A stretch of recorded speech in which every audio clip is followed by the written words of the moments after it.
They called her the Virgin Queen, the woman who ruled England with an iron heart and a golden crown. But what if I told you that her lifelong virginity wasn't a symbol of purity, but a terrifying secret she took to the grave? A secret so shocking, it was buried for more than 400 years. Until now. The story begins in the glittering halls of Tudor England. The year is 1558. The 25-year-old Elizabeth Tudor walks through the corridors of Whitehall Palace, wearing the crown that once belonged to her half-sister Mary.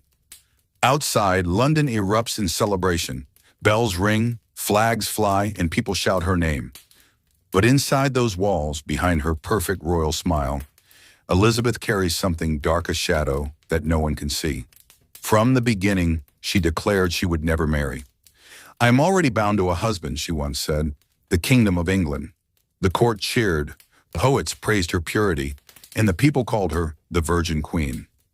But not everyone believed the fairy tale. Whispers began to swirl in the royal court that her reason for refusing men had nothing to do with power, and everything to do with something deeply personal, perhaps even horrifying. To understand Elizabeth's secret, we must go back to her childhood. Born in 1533, she was the daughter of King Henry VIII and his second wife, Anne Boleyn. From birth, her life was built on scandal. Her mother was executed when Elizabeth was just 3 years old, accused of adultery, witchcraft, and incest. The young princess grew up in fear and shame, forever walking in the shadow of her mother's fall. She learned early that beauty was dangerous, and love could be deadly. After her mother's death, Elizabeth was declared illegitimate, a royal nobody. She was raised away from court, watched constantly, and taught to hide her emotions. But as she grew older, something strange began to appear in her behavior. She avoided touch. She flinched when men came too close. And when she reached adolescence, the people around her began to notice that something was not quite right. By the time she was 14, Elizabeth was living in the household of her stepmother, Catherine Parr, Henry VIII's widow. Catherine had remarried a charming man named Thomas Seymour, a daring, handsome adventurer. He was bold, reckless, and dangerously flirtatious. At first, it seemed harmless, childish teasing, morning tickles, playful jokes. But soon those games turned darker. Seymour began visiting Elizabeth's chamber early in the mornings, dressed only in his nightgown. He would tickle her, sometimes cut her dress to pieces with his dagger, laughing while the young princess blushed and trembled. Catherine Parr tried to stop it, but soon even she joined in the games, holding Elizabeth while Seymour teased her. It was sickening and deeply disturbing. Historians believe these playful encounters left scars that would never heal. Elizabeth's innocence was shattered long before she wore a crown. And when Catherine Parr suddenly died in childbirth, Seymour's behavior grew worse. He started writing to Elizabeth, proposing marriage, even plotting to kidnap her. He was eventually caught and executed for treason. But for Elizabeth, the damage was already done. From that moment on, she would never trust any man again. Years later, Elizabeth became queen. Advisors begged her to marry for alliance, for power, for the future of England. But she refused them all. Kings, princes, and noblemen lined up for her hand, yet she always said no. She once told the French ambassador, "I would rather be a beggar and single than a queen and married." Behind her words was not pride, but fear. Marriage meant submission, the same submission that destroyed her mother and nearly destroyed her. And perhaps it also meant revealing something about herself that she could never allow anyone to see. As she aged, courtiers began noticing strange things.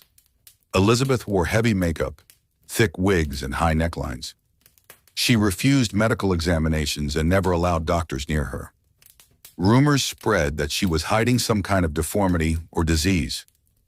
Some whispered that she had scars from an illness. Others claimed something far stranger, that Elizabeth was not physically able to marry or to bear children at all. In the centuries after her death, strange reports surfaced. One of her servants allegedly confessed on her deathbed that Elizabeth's body was not as other women's. Another claimed the queen had an unwomanly condition, a secret known only to her closest attendants. Some historians today believe Elizabeth may have suffered from a congenital disorder that made sexual relations painful or impossible. Others think she was so psychologically traumatized by Seymour's abuse that she developed a complete aversion to intimacy. Either way, her virginity was less a choice and more a prison built by trauma, shame, and fear. Elizabeth hid her pain behind brilliance. She became the master of politics, manipulating powerful men who thought they could control her. She flirted, promised marriage, then turned away. She used her virginity as a weapon, a symbol of purity that kept her untouchable, both politically and emotionally. Her people worshipped her as Gloriana, the divine queen who needed no man. But in private, she was lonely, tormented by memories she could never speak of. She once said, "I do not want a husband who shall be my master." But perhaps what she really meant was, "I cannot let anyone close enough to see who I truly am." When Elizabeth died in 1603, she was found sitting upright in her bed, dressed in her royal robes, her face powdered white. She had ruled England for 45 years, one of the longest reigns in history.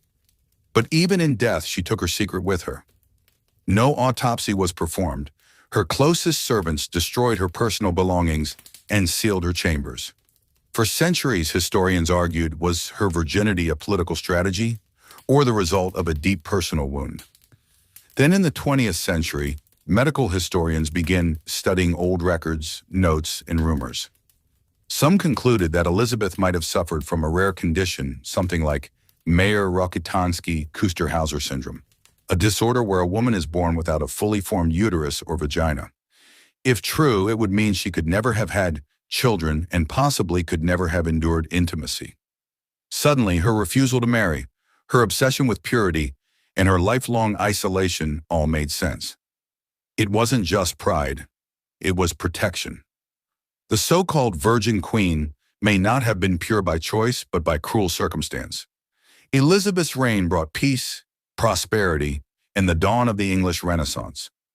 She gave her people victory against the Spanish Armada, inspired Shakespeare's greatest works, and turned England into a world power. But behind the legend of the Virgin Queen lies the tragedy of a woman who ruled the world, yet never knew love. Her body, her heart, and her mind were scarred by betrayal, loss, and fear. 4 centuries later, we still call her the Virgin Queen, but perhaps it's time we call her something else. The Queen who survived.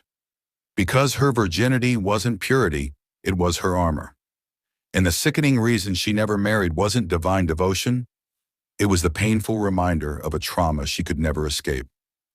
If this dark and hidden chapter of history shocked you, imagine how many more secrets lie buried beneath royal crowns.